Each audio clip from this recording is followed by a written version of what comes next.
जंगल का राजा शेर खा पीकर आराम से एक पेड़ की छांव में सो रहा था।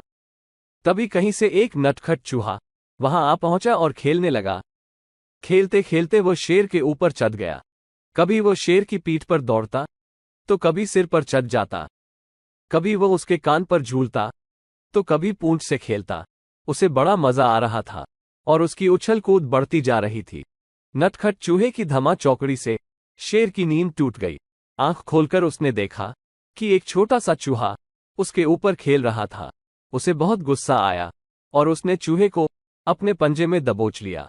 शेर के पंजे में आते ही चूहे डर गया और थर थर कांपने लगा। बदमाश चूहे, तेरी इतनी हिम्मत कि तू जंगल के राजा शेर की नींद में अड़चन डाले। अब तेरी खैर नहीं, मरने के लिए तैयार हो जा। अब मैं तुझे मारकर खा जाऊंगा। मौत सामने देख चूहा गिड़गिड़ाने लगा। वनराज, मुझे क्षमा कर दे। मुझसे बहुत बड़ी भूल हो गई। मुझ जैसे छोटे से प्राणी को खाकर आपको क्या मिलेगा? आपका पेट तो भर नहीं पाएगा। कृपा कर मुझे छोड़ दीजिए। अवसर आने पर मैं अवश्य आपके काम आऊंगा।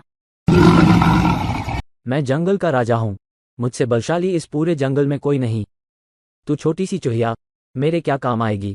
लेकिन फिर भी मैं दया करके तुझे प्राणदान देता हूँ। मेरी नजरों से दूर हो जा और आइंदा कभी मेरी नींद में खलल मत डालना। चूहिया धन्यवाद कहकर वहां से चली गई। कुछ दिन बीते। एक दिन शेर जंगल में शिकार के लिए घूम रहा था कि वो शिकारी द्वारा बिछाए जाल में फंस गया। उसने बहुत प्रयत्न किया किंतु जाल से बाहर नहीं आ पाया। वो मदद के लिए दहाड़ने लगा।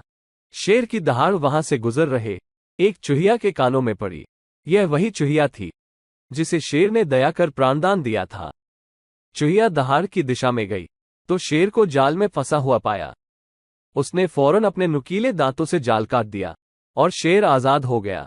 उसने चूहे को धन्यवाद दिया तो चूहा बोला, वनराज, आप शायद मुझे भूल गए हैं। मैं वही चूहिया हूँ जिसे अपने प्राणदान दिया था।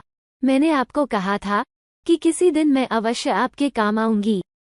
देखिए, आज मैं आपके काम आ ही गई।